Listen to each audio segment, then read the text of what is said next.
One of the questions that you brought up, Jay, is the question of safety. Well, one of the things in that explanation of the difference between continuous integration, continuous delivery, and continuous deployment is this idea of that between continuous deployment, where the pushes are going out automatically, you want to get the software into a place where people can see it, but it may not. That doesn't mean that it is necessarily released. Mm-hmm. And Mike, I know you've got some great examples of this that you and I have talked about over the years. But that's a mindset that a lot of people don't grasp, is that because the software's been deployed, it doesn't necessarily mean that it is executable or visible to the customers. So there's the safety that you can build in, so that you can even deploy things that aren't quite yet finished. And so this gives the team the ability to work incrementally, putting it out into production, in a production-like environment or a production environment where the features are basically toggled off.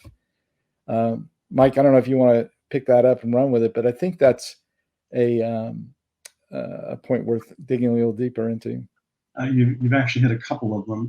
One I'm hearing is latent code releases. Basically, one of the differences that you're going to go through is lots of organizations, the developers like to be on these long-lived branches, and then they only want to commit their code to the main line when it's going to go to deployment, and they're going to have a release, which might be many months apart.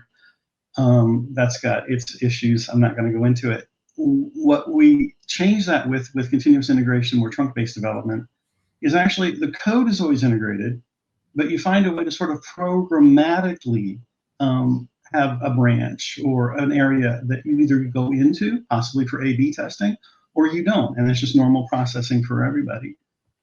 If you do that, you have the ability to ship latent code. It's all integrated, so it's all tested at some point, and it's gone to production. But then it becomes a business decision if you actually want to turn that feature or capability on or off.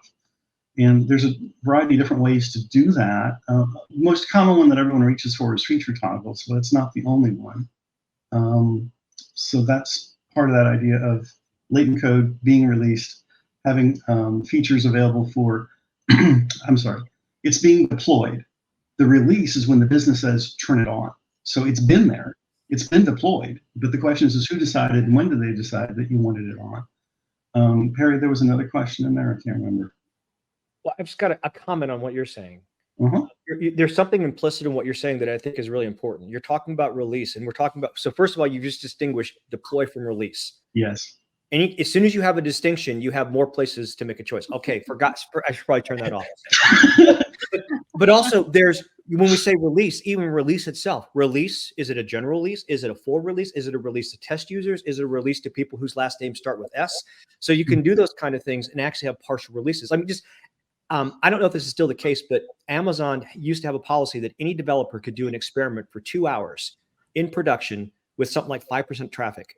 And they have a mechanism that allows you to do it, turn it off quickly, et cetera. So they have a safe mechanism for experimentation because Amazon, all right, this isn't a small company.